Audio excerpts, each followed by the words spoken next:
اللعين الرجيم بسم الله الرحمن الرحيم الحمد لله الذي جعلنا من المتمسكين بولاية علي بن أبي طالب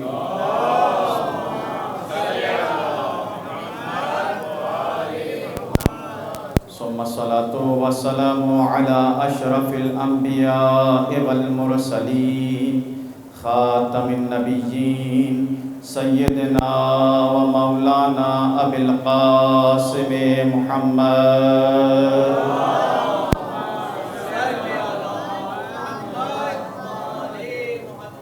ولعنة الله على أعدائهم أجمعين من يومنا هذا إلى يوم الدين اما بعد فقد قال اللہ المنان فی کتابہ التبیان بسم اللہ الرحمن الرحیم۔ توجہ سب کی میرے ساتھ رہے تاکہ جو مختصر سا وقت میرے پاس ہوتا ہے اس میں کچھ مطالب اپنے جوان دوستوں کے سماعتوں کی نظر کر دوں۔ ارشاد رب العزت ہو رہا ہے وَلَوْ أَنَّ قُرْآنًا سُيِّرَتْ بِهِ الْجِبَالِ، اگر کوئی ایسی پڑھنے والی اور بہت زیادہ پڑھنے والی کتاب ہوتی کہ جس کے ذریعے سے پہاڑوں کو اس کی جگہ سے ہٹا دیا جاتا، او قطعت بہ الارض، یا کوئی ایسی کتاب ہوتی کہ جس کے تاثیر یہ ہوتی کہ اس کے ذریعے سے چشم زدن میں ایک شہر سے دوسرے شہر تک پہنچا جا سکتا، او کلما بہ الموتى، یا کوئی ایسی کتاب ہوتی کہ جس کے ذریعے سے مردے سے ہم کلام ہوا جا سکتا۔ بل اللہ الامر جمیعا، یقیناً وہ یہی قرآن ہے، کوئی اور نہیں ہے، اور تمام کے تمام امور پروردگار عالم کے پاس ہیں اور اسی کے لیے۔ اب یہاں دیکھیں کہ یہ تمام اثرات قرآن کے ہیں۔ پہلا اثر یہ کہ اگر یہ قرآن انسان اس پر عمل کرے، اس کو پڑھے، اس کو سمجھے اور اس کے بعد اس پر عمل پیرا ہو تو اس کا نتیجہ کیا ہے؟ اس کا نتیجہ یہ ہے کہ وہ پاور انسان کے اندر آ جاتی ہے کہ اس قرآن کے ذریعے پہاڑ کو اس کی جگہ سے ہٹا سکتا ہے، ایک شہر سے دوسرے شہر کی مسافت کو چشم زدن میں طے کر سکتا ہے، اور اسی قرآن کے ذریعے مردے سے ہم کلام ہو سکتا ہے۔ یہ حیرت انگیز اثرات ہیں جو قرآن اپنے اندر سموئے ہوئے ہیں۔ توجہ سب کی ساتھ ہے یا نہیں؟ لہذا کوشش کرے کہ انسان قرآن کو کارنر میں نہ رکھے بلکہ قرآن سے نزدیک ہوتا چلا جائے جتنا زیادہ ممکن ہے۔ یعنی انسان آفس میں ہے، قرآن اس کے ساتھ ہو، گھر میں ہے، قرآن اس کے ساتھ ہو، محفل اور گفتگو میں کسی کے ساتھ بیٹھا ہے تو قرآنی گفتگو کرنے کی کوشش کرے، اس لیے کہ ہم جناب فضہ سلام اللہ علیہا کے چاہنے والے ہیں، جنہوں نے 20 سال جب گفتگو کی تو قرآن مجید کے ذریعے سے گفتگو کی۔ تو مجھے جملہ کہنے کی اجازت دیجئے، جس گھر کی کنیزیں قرآن کے علاوہ گفتگو نہیں کرتی، کیسے ممکن ہے کہ ان کے چاہنے والے قرآن کے علاوہ کوئی اور گفتگو کریں؟ صلوات بھیجئے محمد والے۔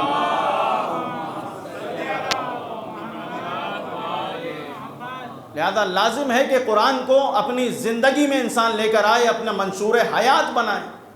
بہت سی ایسی باتیں ہیں جو اسی قرآن مجید کے اندر ہیں۔ آج دیکھیں کہ کتنی مشکلات ہیں، ہر شخص ایک چیز کی تلاش میں، اور وہ کیا ہے؟ اطمینان قلب حاصل ہو جائے، دل مطمئن ہو جائے۔ یہ دل کیسے مطمئن ہوگا اتنی مشکلات کے باوجود؟ یعنی اگر انسان اپنی پرائیویٹ لائف کو دیکھے تو آپ دیکھیں مشکلات کا شکار ہے، اپنی سوشل لائف کو دیکھے تو وہاں مشکلات کا شکار ہے، اپنے ذریعہ معاش کے متعلق دیکھے تو مشکلات کا شکار ہے یا نہیں ہے؟ بہت گھبرا کے سن رہے ہیں، ایسا لگ رہا ہے کہ سب مطمئن بیٹھے ہیں۔ یہ تو فرش عزائی امام حسین علیہ السلام کا اطمینان ہے جو آپ کو عطا ہوا۔ مل کے بلند آواز سے صلوات بھیجیے۔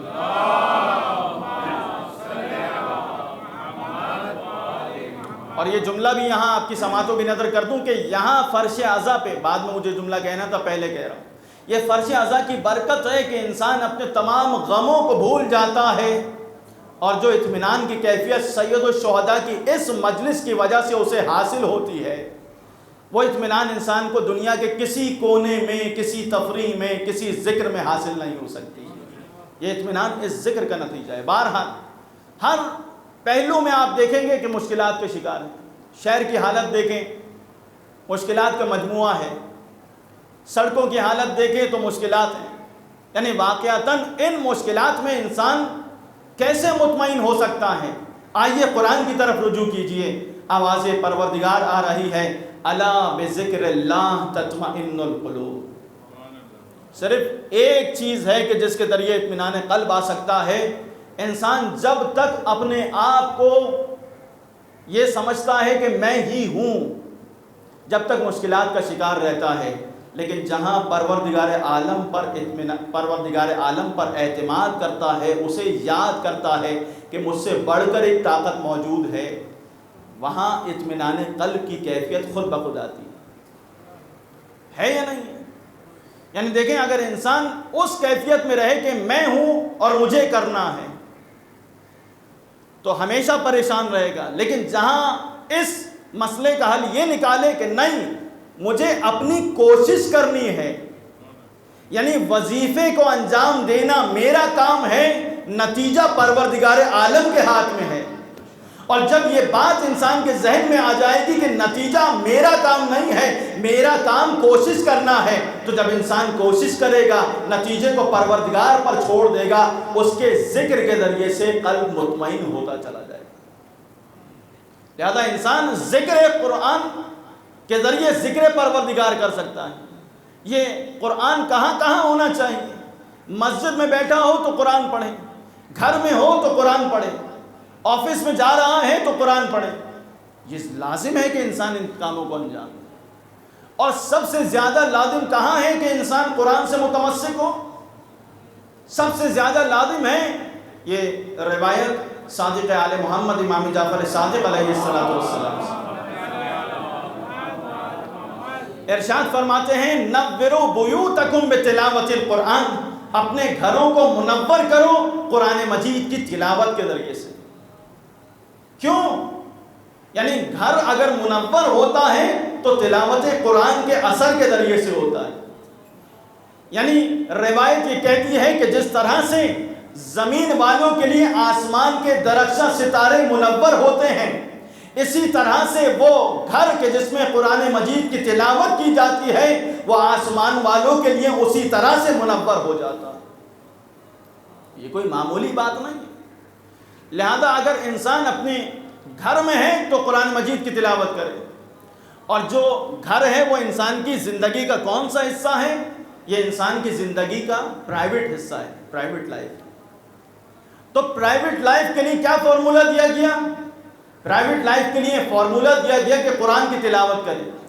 تو اب ایک لائف ہوتی ہے جو گھر سے باہر ہے، جسے سوشل لائف کہا جاتا ہے۔ اس کے لیے کیا فارمولہ ہے؟ اللہ کے حبیب کی آواز آئی جو صادق ہے، ما ينطق عن الهوى ان هو الا وحی یوحی کا مصداق ہے۔ سوشل لائف کے متعلق، جو گھر سے باہر کی زندگی ہے، اس کے متعلق اللہ کے حبیب نے فرمایا، زینوا مجالسکم بذکر علی ابن ابی طالب، اپنی محفلوں کو ابو طالب کے بیٹے علی کے ذکر کے ذریعے زینت دو، اس لیے کہ علی کا ذکر میرا ذکر ہے، میرا ذکر اللہ کا ذکر ہے۔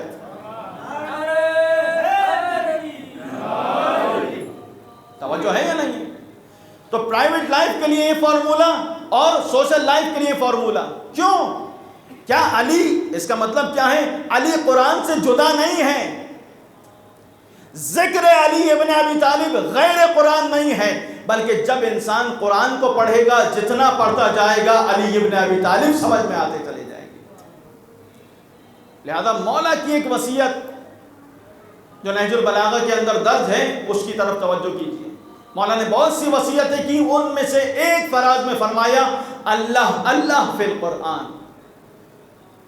یہ سب سے وصیت کی ہے، اپنے بچوں سے خاص نہیں کی، اپنے اہل خانہ سے، سب ہم شیعوں کے لیے پیغام لکھوایا مولا نے۔ کیا؟ کہ خدا را اس قرآن کے بارے میں متوجہ رہو، اس سے متمسک رہو، اس سے جڑے رہو۔ اور اسی نہج البلاغہ میں ایک مقام پر مولا نے فرمایا کہ قرآن کی تلاوت کرو۔ کیوں؟ فَإِنَّهُ رَبِيعُ الْقُلُوبِ، اس لیے کہ قرآن دلوں کی بہار ہے۔ قرآن دلوں کی بہار ہے. گھبرا کے سن رہے ہیں. بہار کا کام کیا ہوتا ہے؟ جب بہار کا موسم آتا ہے تو نتیجہ کیا ہوتا ہے؟ جو زمین خزاں کی وجہ سے، سردیوں کی وجہ سے مردہ ہو چکی ہوتی ہے، بہار آ کے اسے دوبارہ زندہ کر دیتی ہے. اس کا مطلب کیا ہے؟ اس کا مطلب یہ ہے کہ مولا فرمانا یہ چاہتے ہیں کہ دیکھو، اگر دل مردہ ہو گیا ہے، جس کے ذریعے سے دل کو حیات ملے گی وہ قرآن مجید ہے. اس کے ذریعے دل زندہ ہوتے. لہذا انسان کوشش کرے، خاص طور پہ جوان اکثریت میں موجود ہیں. یہاں گزارش ہے کہ کوشش کریں کہ ایک آیت کو ترجمے کے ساتھ، ایک صفحہ ترجمے کے ساتھ روزانہ اپنی زندگی میں لے کر آئیں. اس کو پڑھنے کی کوشش کریں، اپنی زندگی میں شامل کرنے کی کوشش کریں. اب چونکہ میرا موضوع ہے قرآن اور اسرار خلقت، لہذا جو کچھ آج کے جدید علوم کے مطابق، سائنس کے مطابق سائنٹسٹ ثابت کر رہے ہیں، اور قرآن میں دیکھیں، قرآن سائنس کی کتاب نہیں ہے، یہ بات واضح کر دوں. کسی کے ذہن میں یہ نہ آئے کہ قرآن سائنس کی کتاب ہے. قرآن ہدایت کی کتاب ہے. اور اب جب ہدایت کی کتاب ہے تو مجھے یہ جملہ کہنے کی اجازت دیجئے کہ کیا سائنسدانوں کے لیے ہدایت نہیں ہے؟ یقیناً ان کے لیے بھی ہدایت ہے، اور ان کی ہدایت کا بھی سامان اس کے اندر بیان ہوا ہے. لہذا نہ ہم بالکل افراد کر سکتے ہیں، نہ تفریق کر سکتے ہیں، نہ یہ کہہ سکتے ہیں کہ قرآن سائنس کی کتاب ہے، اور نہ یہ کہہ سکتے ہیں کہ جو کچھ سائنس میں ہے وہ قرآن ہے. یعنی درمیانی راستہ اختیار کرنا ہوگا، اور ان آیات کو آپ کے سامنے انشاءاللہ بیان کرنا ہے ان مختصر سی مجالس میں، تاکہ جوان متوجہ ہوں اور اس کے بعد پھر خود مطالعہ کریں اور دیکھیں ان آیات کو کہ جو آج کی سائنس ثابت کر رہی ہے. آئیے سورہ مبارکہ نحل کی آیت نمبر 68 اور 69. ان دو آیتوں میں شہد کی مکھی کا تذکرہ آیا ہے. کس کا ذکر آیا ہے؟ شہد کی مکھی کا. ساتھ ہیں یا نہیں ہیں؟ بیدار ہیں؟ پریشان تو نہیں ہو رہے؟ مل کے بلند آواز سے صلوات دیجیے.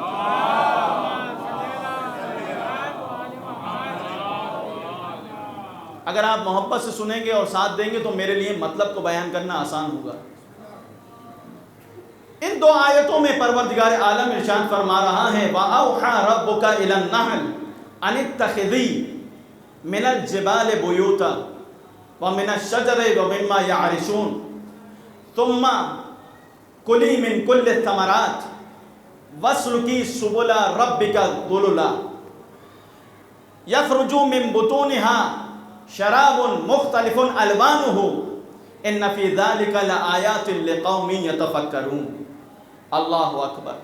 پروردگار فرما رہا ہے کہ تمہارے رب نے، اے حبیب، تمہارے پروردگار نے، تمہارے رب نے وحی نازل کی شہد کی مکھی کی طرف کہ کیا کریں. پہلا کام یہ ہے کہ اپنے گھروں کو پہاڑوں پر بنائیں. وَمِنَ الشَّجَرِ، اور جو شجر ہیں یعنی درخت ہیں ان کی بلندیوں پہ اپنے گھروں کو بنائیں. وَمِمَّا يَعْرِشُونَ، اور جو لوگوں کے گھروں کی بلندیاں ہیں جو انسانوں نے بنائے ہیں ان بلندیوں پہ اپنے گھروں کو بنائیں. یہ اللہ کی جانب سے وحی ہے. کس کی طرف؟ شہد کی مکھی کی طرف. ثُمَّ كُلِي، اور پھر اس کے بعد جب گھر بنا لیں تو اس کے بعد پھر شہد کی مکھی کیا کریں؟ اپنی غذا کو حاصل کریں. من کل ثمرات، تمام ثمرات سے، پھولوں کا رس چوسے. اور جب یہ رس حاصل کر لیں تو اللہ کے راستوں میں چلیں، مگر نرمی کے ساتھ چلیں، تکبر کے ساتھ نہ چلیں. توجہ ہے یا نہیں؟ اس لیے کہ پروردگار عالم کو زیبا ہے کہ وہی ذات کبریا ہے، اس کے علاوہ کوئی کبریائی کا دعویٰ نہیں کر سکتا. یہ پروردگار عالم کی شہد کی مکھی کو وہی ہے. اور پھر آخری بات جو شہد کی مکھی کے متعلق اللہ فرما رہا ہے کہ یہ اپنے بطن سے، اپنے شکم سے ایک ایسی چیز جو جسے شہد کہا جاتا ہے وہ کائنات کو دے. اور پھر اس کی صفت کیا ہے؟ مختلف الوانہ، جس کے رنگ الگ الگ ہیں. رنگ الگ الگ ہیں. ان فی ذلک لآیات لقوم یتفکرون. یہ شہد کی مکھی کا جو بیان پروردگار عالم فرما رہا ہے، ارشاد ہو رہا ہے آخر میں کہ بے شک اس میں فکر کرنے والوں کے لیے بہت سی نشانیاں. آئیے کیا کیا نشانیاں ہیں میں صورت کے ساتھ بیان کروں. دامن وقت میں گنجائش نہیں ہے، چند باتوں کی طرف اشارہ کروں گا تاکہ یہ آپ جوانوں کے لیے، مطالعے کے لیے آپ کی اسٹڈی کے لیے یہ ایک زمینہ فراہم ہو جائے، ایک سی ڈی بن جائے اس کی۔ پہلی بات کیا ہے؟ پہلی بات جو آج کی سائنس نے ثابت کی، دیکھیں اس کو سمجھانے سے پہلے ایک تمہید بناؤں گا، اور وہ تمہید یہ ہے کہ جو نحل کا لفظ ہے وہ شہد کی مکھی کے لیے اللہ نے استعمال کیا۔ عربی زبان میں دو طرح کے فعل ہوتے ہیں، یا میل ہوگا یا فیمیل ہوگا، یعنی یا مذکر ہے یا مؤنث ہے۔ توجہ ہے یا نہیں ہے سب کے ساتھ؟ یا فعل مذکر ہوگا یا مؤنث ہوگا۔ اب یہاں جو نحل کا لفظ قرآن مجید نے استعمال کیا ہے، اس کلمے کا کوئی مؤنث نہیں ہے، بلکہ یہ مذکر کے لیے بھی استعمال ہوتا ہے شہد کی مکھی، اور اگر مؤنث ہے اور مادہ ہے تو اس کے لیے بھی یہی لفظ استعمال ہوتا ہے۔ اور اب پروردگار عالم نے یہاں پر جو لفظ فعل استعمال کیے ہیں وہ تمام کے تمام مؤنث ہیں۔ توجہ سب کی میرے ساتھ رہے، یعنی اتخذی، اپنے گھروں کو بناؤ، تو جس کو بنانے کا حکم ہے وہ کون ہے؟ اتخذی، اتخذا کا لفظ استعمال نہیں کیا، بلکہ اتخذی مؤنث کا لفظ استعمال کیا۔ اس کے بعد کلی، کل کا لفظ استعمال نہیں کیا کہ اپنی غذا کو حاصل کرو، بلکہ جو لفظ استعمال کیا وہ مؤنث کا لفظ ہے، کلی، یعنی غذا کو حاصل کرو، مؤنث کے لیے۔ پھر اس کے بعد جو تیسرا لفظ استعمال ہوا وسلکی، اور اپنے راستوں کو جو اللہ نے معین کیا ہے اس میں چلو، یہاں پر بھی مؤنث کا لفظ استعمال ہوا، اسلک کا لفظ استعمال نہیں۔ اور آخری جو ہے، جو لفظ ہے وہ ضمیر ہے، وہ مؤنث کی ضمیر پروردگار عالم نے ہاں کی ضمیر استعمال کی، ہو کی ضمیر استعمال نہیں کی۔ تو اب یہ تمام کی تمام باتیں کس بات کو ثابت کر رہی ہیں؟ اس بات کو ثابت کر رہی ہیں کہ جو شہد کی مکھیاں ہیں اس میں جو گھر بناتی ہیں یہ کام بھی مادہ مکھیوں کا ہے، اور اس کے بعد جو غذا کے لیے تلاش کرنے کے لیے جاتی ہیں اور مختلف پھولوں کا رس چوستی ہیں وہ کون ہیں؟ وہ بھی مادہ فیمیل بیز ہیں۔ اور پھر اس کے بعد جو شہد دیتی ہیں وہ کون ہیں؟ وہ بھی مادہ ہے، نر یہ تمام کام نہیں کرتا۔ اب یہ تو قرآن مجید کا دعویٰ ہے۔ آئیے سائنس کو دیکھیں، سائنس کیا کہتی ہے؟ سائنس یہ کہتی ہے کہ یہ تمام آج جو تحقیقات ہوئی اس کے مطابق آج یہ ثابت ہو رہا ہے کہ یہ جتنی تحقیقات ہیں وہ یہی اس نتیجے پہ پہنچی کہ یہ تمام کے تمام کام فیمیل بھی انجام دیتی ہے، نر یہ کام انجام نہیں دیتا۔ اس کا کام کیا ہے؟ اس کا کام یہ ہے کہ جو کوئن ہے اس کے پاس رہے اور تولید مثل کرے، اس کے علاوہ اس کا کوئی کام نہیں ہے، اور اس کے بعد وہ مر جاتا ہے۔ تو یہ تمام کی تمام چیزیں آج سے 1400 برس پہلے قرآن ثابت کر رہا ہے۔ اب مجھے ایک جملہ کہنے کی اجازت دیجئے کہ کیا اس زمانے میں ایک عرب میں ایک شخص یہ تمام باتیں کہ جہاں نہ علم ہے، نہ تعلیم ہے، نہ تہذیب ہے، کچھ بھی نہیں ہے، ایک جاہل معاشرہ ہے، وہاں پر ایک ذات آئے اور ان تمام چیزوں کو بیان کرے؟ تو کیا ممکن ہے کہ یہ شخص جو بھی کہہ رہا ہو اپنی جانب سے کہہ رہا ہو؟ ممکن نہیں ہے کہ یہ باتیں ان کی اپنی جانب سے ہیں۔ اس کا مطلب یہ ہے کہ ان پر جو بھی نازل ہو رہا ہے اس کا اتصال پروردگار کی ذات سے ہے، اور پھر یہ جو کتاب ہے یہ اللہ کا کلام ہے، کسی مخلوق کا کلام نہیں ہے، خالق کا کلام۔ صلوات بھیجیے محمد والے۔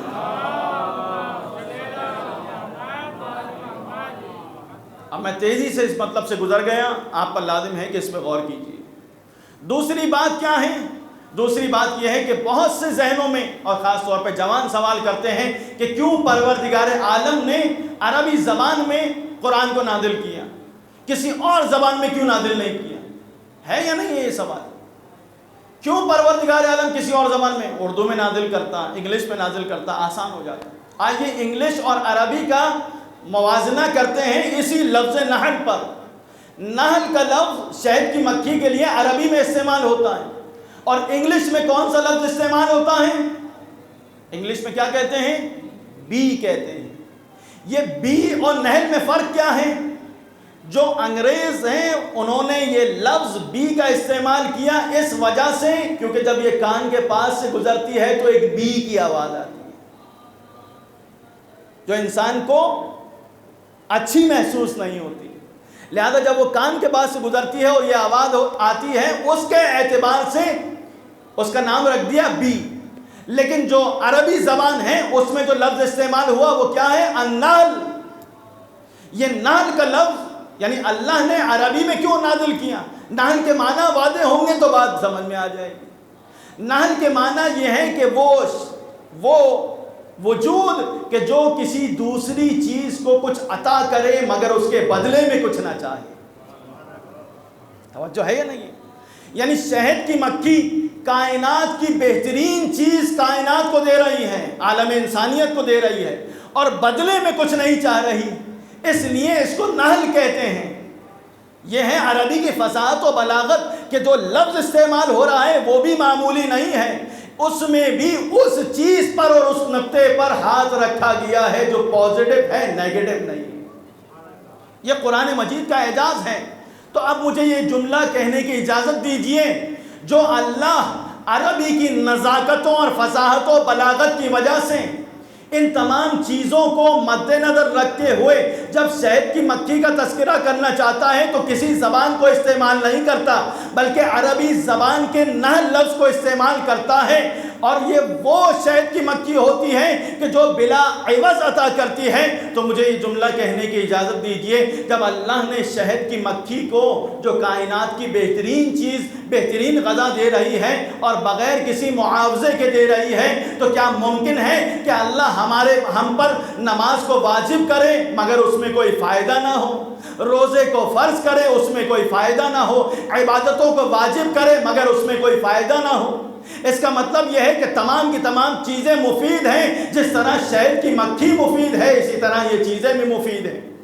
اور اب اگر یہ قرآن کی آواز آئے قُلْ لَا أَسْأَلُكُمْ عَلَيْهِ أَجْرًا إِلَّا الْمَوَدَّةَ فِي الْقُرْبَى، اے حبیب ان سے کہہ دو کہ میں تم سے کوئی اجر رسالت نہیں چاہتا مگر یہ کہ میرے رشتہ داروں سے، میرے اقربا سے، ان پنجتن سے، ان آل محمد سے محبت رکھو. تو اس کا مطلب یہ ہے کہ آل محمد سے اگر آپ محبت رکھیں گے تو آل محمد کو کوئی فائدہ ہو یا نہ ہو، جو کچھ فائدہ ہے وہ آپ ہی کو ہوگا.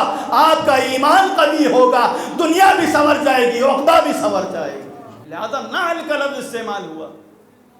اور اب دیکھیے یہاں ایک روایت بیان کروں اور آپ کی زحمت تمام کروں. روایت کیا ہے؟ مولا متقیان رسول اللہ کی خدمت میں ہیں اور اتنے میں ایک شہد کی مکھی آئی. اور جیسے یہ شہد کی مکھی آئی تو اپنی جو بھن بناتی ہیں کچھ بھن بنانے لگی. مولا کائنات نے سوال کیا، یا رسول اللہ یہ کیا کہہ رہی ہے؟ اللہ کے حبیب نے اشارہ کیا، وہ اذن الہی سے گویا ہوئے اور فصیح عربی میں یہ کہنے لگی کہ اے علی ابن ابی طالب، اے رسول اللہ، ہم آپ کو مہمان بنانا چاہتے ہیں، آپ کو مہمان بنانا چاہتے ہیں. لہذا رسول اللہ نے مولا کو حکم دیا، جہاں اس کا چھتا تھا اس نے رہنمائی کی اور مولا گئے اور مولا نے وہاں سے شہد لیا. رسول اللہ نے بھی تناول کیا اور مولا متقیان نے بھی تناول کیا شہد کو. اور جب شہد کو تناول کر چکے تو مولا متقیان نے سوال کیا، یا رسول اللہ اس شہد کی مکھی سے سوال کیجئے کہ یہ جو پھولوں کا رس چوستی ہے وہ کڑوا ہوتا ہے لیکن یہ شیریں شہد میں تبدیل ہو جاتا ہے کہ جس کی شیرینی اور حلاوت کا کائنات میں کوئی مقابلہ نہیں کر سکتا. تو اس کی وجہ کیا ہے؟ تو پھر دوبارہ اذن پروردگار سے حکم رسول اللہ سے ہی گویا ہوئی اور گویا ہو کے شہد کی مکھی فصیح و بلیغ عربی میں بولی، کہنے لگی کہ مولا آپ کی بات درست ہے کہ ہم جن پھولوں کا رس چوستی ہیں وہ کڑوا ہوتا ہے لیکن جب ہم ان کو چوستی ہیں تو محمد و آل محمد پر درود بھیجتی ہیں. مل کر بلند آواز سے صلوات بھیجیے. جب ہم محمد و آل محمد پر صلوات بھیجتی ہیں تو اس کا نتیجہ یہ نکلتا ہے کہ کائنات کو شہد جیسا شیریں اور حلاوتوں میں جو کڑوے پھولوں کا رس ہے وہ تبدیل کر کے دیتی ہے. یہ اثر ایک صلوات کا ہے. تو مجھے کہنے دیجئے نہ جانے کتنی صلواتیں آپ پڑھتے ہیں وہ اپنے اندر کیا اثر رکھتی ہوں گی. بلند آواز سے صلوات بھی.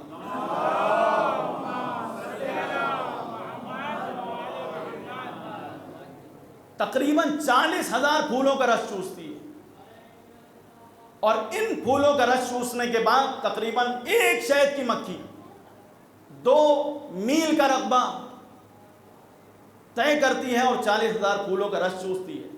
اور قرآن کی آیت کیا ہے؟ اس میں شفا ہے تمام انسانیت کے لیے۔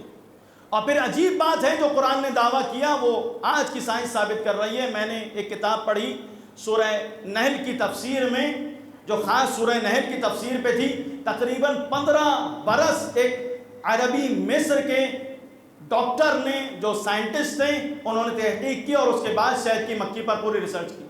کہا یہ جو کچھ کائنات کو دیتی ہے وہ سب کا سب مفید ہوتا ہے، یہاں تک کہ وہ جو موم کے خانے بناتی ہے وہ بھی، اس میں بھی اللہ نے شفا رکھی۔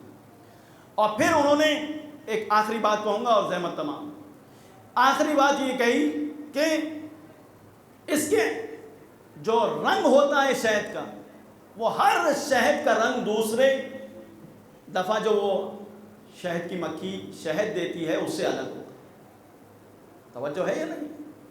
یعنی ایک دفعہ ہم یہ کہیں کہ ایک چھتے کی مکھیاں اور دوسرے چھتے کی مکھیاں الگ الگ شہد دے رہی ہیں، اور اس طرح نہ جانے کتنے چھتے ہیں اور سب کے سب الگ الگ دے رہی ہیں، نہیں، بات یہ نہیں ہے، بلکہ بات کیا ہے؟ بات یہ ہے کہ یہی شہد کی مکھی جو اسی چھتے کے اندر موجود ہے، اگلی دفعہ جب شہد دے گی تو اس کا رنگ پہلے رنگ سے مختلف ہوگا۔ یہ اپنے اندر عجائب ہیں، اگر انسان ان عجائب کی طرف متوجہ ہو۔ یہ قرآن نے بیان کی ہے۔ خود شہد کی مکھی میں نہ جانے کتنی ہدایتیں ہیں، اور اس کے ذریعے انسان اپنے آپ کو بیدار کر سکتا ہے۔ لہذا کوشش یہی رہے گی کہ آنے والی مجالس کے اندر بھی اس طرح کی کچھ آیات، کہ جو مسلم آیات ہیں، مختلف فی کی بات نہیں ہو رہی جن میں اختلاف ہے، جو مسلم ہیں اور بالکل ثابت ہیں اور علماء نے بھی اس کی تائید کی ہے، ان آیات کو بیان کیا جائے آپ کے سامنے۔ یہ قرآن ہم سب کو بیدار کرنے کے لیے ہے، اور جو اثر قرآن کا ہے بیدار کرنے کے لیے، وہی اثر ذکر امام حسین علیہ السلام، یہ ذکر بھی بیدار کرنے کے لیے ہے، دلوں کو بیدار کرنے کے لیے۔ آپ دیکھیں کہ جب امام کا کاروان روانہ ہوا تو امام نے کوشش کی کہ کشتی نجات میں ہر ایک کو شامل کر لیں۔ اسی کشتی نجات میں سوار ہو کے حر علیہ السلام بن گئے۔ لیکن یہ ذکر آتا ہے، یہ ذکر خاص کر رہا ہوں اس لیے تاکہ دیکھیں انسان کہ وہ کہ جو یزید کے لشکر میں تھا اس کی بھی فکر امام حسین کو تھی، تو چاہنے والے کی طرف نگاہ کرم نہیں ہوگی کیا؟ یقیناً ہوگی۔ جب تک اس لشکر میں ہیں تو علیہ السلام کا مصداق نہیں ہے، لیکن جیسے اس لشکر میں آئے علیہ السلام کا مصداق ہے۔ راوی کہتا ہے کہ امام کا کاروان کوفے کی سمت رواں تھا، اتنے میں محسوس ہوا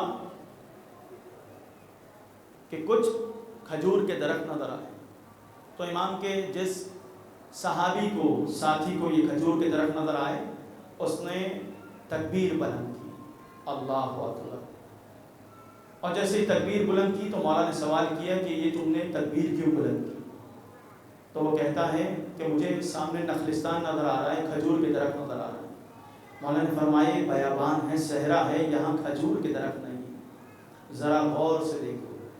اب جو غور سے دیکھا تو کیا دیکھا؟ کہ وہ نوکے نیزے ہیں جو بلند ہیں، ان کے نیزے اتنے بلند تھے کہ کھجور کے درخت محسوس ہو۔ یہ لشکر کیوں ہے؟ یہ لشکر اس لیے ہے کہ حسین کے راستے کو روکا جائے۔ جب یہ لشکر نزدیک آیا تو کریم ابن کریم ہے، دیکھا سب کے سب پیاسے ہیں۔ امام علیہ السلام نے اپنے بھائی عباس کو حکم دیا، اے عباس، وہ مشقیں جو ہم نے اپنے بچوں کے لیے رکھی ہیں ان کے دہان کو کھول دو، اور کے لشکر کو سیراب کر۔ سارا لشکر سیراب ہوا۔ اور کے لشکر میں ایک شخص تھا جو بالکل آخر میں تھا اور اتنا تھک گیا تھا کہ اپنے اونٹ کو، اپنے ناقے کو بیٹھا نہیں سکتا تھا، اور اتنی سکت نہیں تھی کہ اس کو بیٹھانے کے بعد اپنے ہاتھوں سے پانی پیتا۔ کہتا ہے کہ عجیب کریم ہے حسین کہ ایک مرتبہ میرے ناقے کو اپنے دست مبارک سے بیٹھایا، اور نہ صرف اس کو بیٹھایا بلکہ اپنے ہاتھوں سے جب دیکھا کہ میں پانی نہیں پی سکتا، مجھے پانی پلایا۔ اور یہ حکم نہ صرف سپاہیوں کے لیے ہے بلکہ امام نے حکم دیا کہ میں دیکھ رہا ہوں ان کے جانور بھی پیاسے ہیں، انہیں بھی سیراب کرو۔ اجرکم اللہ، تھک کے گریہ نہیں کرنا، حق ادا ہو جانا چاہیے۔ یہ ایام دوبارہ دیکھنا نصیب ہو یا نہ ہو نہیں معلوم۔ کاش کہ ہماری تقدیر بھی وہی ہو جو حر کی ہے، جو قسمت حر کو نصیب ہوئی وہی ہمیں نصیب ہو جائے۔ میں کہوں گا مولا واقعہ آپ سے برداشت نہیں ہوا کہ یہ جانور پیاسے رہ جائیں، کل کربلا کے میدان میں آپ کے بچے تین دن کے بھوکے پیاسے العطش العطش کی صدائیں بلند ہوں گی، مولا آپ سے وہ کیسے برداشت ہوگا؟ اور یہی بات ہے کہ جب عاشور کا دن آیا تو حر سے برداشت نہیں ہوا، اور ایک مرتبہ جب حر کو لرزتے ہوئے اور کانپتے ہوئے بیٹے نے دیکھا تو سوال کیا کہ اے حر، آپ سے بڑا کوئی شجاع نہیں ہے، میں آپ کو کانپتا ہوا محسوس کر رہا ہوں۔ تو کہا کہ یہ عین شجاعت کی وجہ سے لرز رہا ہوں، اس لیے کہ اپنے آپ کو جنت اور جہنم کے درمیان دیکھ رہا ہوں۔ حق حسین کے ساتھ ہے، ہم باطل کے ساتھ ہیں، یزید کا لشکر باطل، لہٰذا میں چھوڑنا چاہتا ہوں اس لشکر کو۔ تو بیٹے نے سوال کیا کہ کیوں چھوڑنا چاہتے ہیں؟ کہا وہی حسین کے جو کریم ابن کریم ہے، جس نے ہمیں پانی سے سیراب کروایا تھا، آؤ خیموں کے پیچھے چلو، خیام حسینی سے ننھے ننھے بچوں کی آواز آ رہی ہے، العطش العطش اجرکم اللہ اجرکم اللہ۔ ان باتوں نے تبدیل کیا حر کو۔ اور ایک اور بات ہے کہ جس نے حر کو بدلا، اور وہ کب ہیں کہ جب امام علیہ السلام نے سب کو سیراب کروایا، اور اس کے بعد وہ مفصل واقعہ ہے، پورا اشارہ نہیں کرنا، جب امام کا کاروان روانہ ہوا اور اس موقع پر حر نے لجام فرس کو تھاما، ذوالجناح کی لگام کو تھاما، اس موقع پر امام نے جملہ کہا ثقلت امک، اے حر تیری ماں تیرے غم میں روئے۔ بس یہ بات سننا تھی، حر نے اپنے سر کو جھکا کے کہا مولا اگر کوئی اور ہوتا اس کو میں ویسا ہی جواب دیتا جیسے آپ نے کہا، مگر میں کیا کروں، آپ کی ماں فاطمہ زہرا ہیں، میں گستاخی نہیں کر سکتا۔ یہ احترام سیدہ تھا جو حر کو حسین کے لشکر میں لے کر آیا، اور اس کا نتیجہ کیا ہوا؟ اس کا نتیجہ یہ ہوا کہ بعد شہادت سیدہ کا جو رومال ہے امام حسین علیہ السلام کے لیے وہ سر پر باندھا گیا۔ بعد میں جب کسی بادشاہ کو معلوم ہوا کہ وہ رومال سر پر حر کے بندھا ہوا ہے تو قبر کو کھدوایا اور وہ رومال ہٹایا، لیکن جیسے ہی رومال کو ہٹایا خون دوبارہ جاری ہو گیا، بہت کپڑے باندھے گئے مگر کوئی کپڑا اس خون کو روک نہیں سکا، دوبارہ لازم تھا کہ وہی رومال باندھا جائے۔ حر کی یہ تعظیم و احترام سیدہ کی وجہ سے جو صلہ ملا ہے، حر اس کو چھوڑنا نہیں چاہتے۔ اجرکم اللہ۔ عاشور کے دن آئے امام کے لشکر میں اور امام سے فرمایا مولا کیا میری توبہ قبول ہو سکتی ہے؟ میری وجہ سے آپ کے بچوں پر پانی بند ہوا، میری وجہ سے آپ کوفے کے راستہ چھوڑ کر کربلا کی طرف آئے۔ فرمایا میں نے معاف کیا، میرے خدا نے تمہیں معاف کیا، اجرکم اللہ۔ اور پھر امام نے سر کو جھکا کے فرمایا اے حر مہمان بن کے آئے ہو مگر ہم تمہیں پانی نہیں پلا سکتے، اجرکم اللہ۔ حر نے کہا پانی ہماری وجہ سے بند ہوا ہے، مولا بس اتنی اجازت دیجئے کہ پہلے قربانی اپنی جانب سے پیش کروں۔ اپنے بیٹے کو علی ابن حر کو بلایا اور علی ابن حر کو میدان میں روانہ کیا، اور اب علی ابن حر نے اپنی شجاعت کے جوہر دکھائے، اور اپنے جوہر دکھا دیے تو ایک ظالم نے وار کیا۔ ایک مرتبہ حر نے اپنے بابا کو آواز دی اے بابا مدد کو آئیے، بس اس بات کا سننا تھا، نہ جانے حر کے دل پہ کیا گزری ہوگی، مگر اپنے بیٹے کے لاشے کڑیل جوان کے لاشے کی جانب آئے، مگر اس سے پہلے کہ حر پہنچتے کیا دیکھا کہ مظلوم کربلا امام حسین پہلے موجود ہیں۔ حر سے کہتے ہیں حر پیچھے ہٹ جاؤ، کڑیل جوان کا لاشا ہے، بوڑھے باپ سے اٹھایا نہیں جا سکتا، اجرکم اللہ۔ میں کہوں گا آقا حر کو تو یہ کہہ رہے ہیں کہ کڑیل جوان کا لاشا نہ اٹھاؤ، مگر ابھی کچھ دیر کے بعد ارے جب علی اکبر زین سے زمین پر تشریف لائیں گے، اے مولا اپنے کڑیل جوان کا لاشا کیسے اٹھائیں گے؟ عجب نہیں، ارے جب وہ وقت آئے گا ایک جملہ فرما کے آگے بڑھیں گے، یا علی یا علی یا علی، اپنے بابا علی کو مدد کے لیے پکاریں گے۔ ایک مرتبہ کڑیل جوان کے لاشے پہ آئیں گے، ایک جملہ فرمائیں گے اے بنی ہاشم کے بچوں آؤ، بوڑھے باپ سے کڑیل جوان کا لاشا نہیں اٹھایا جاتا۔